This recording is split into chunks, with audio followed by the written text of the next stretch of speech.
bebungan yen kelakon nyanding sliramu bakal ati yo dewang ya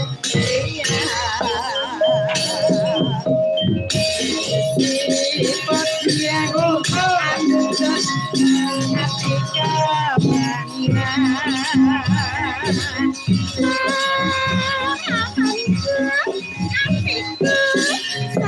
saya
tuku kencor susuke kapur.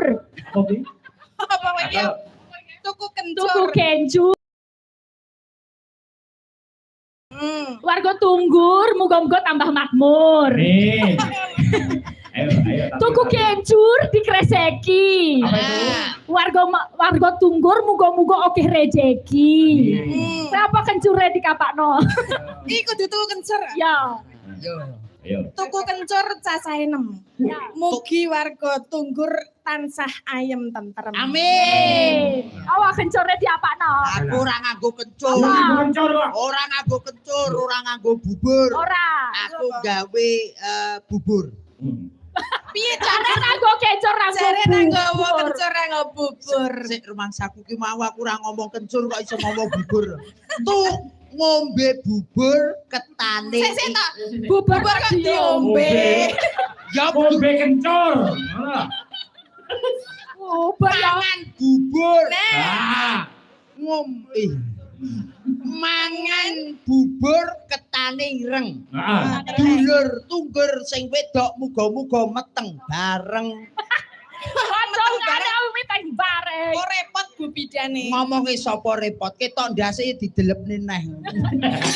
Ya piye kok ya. Wong sak Tunggur muga-muga pinaringan berkah barokah, Mbak. Amin. Rezeki kathah, bayu milih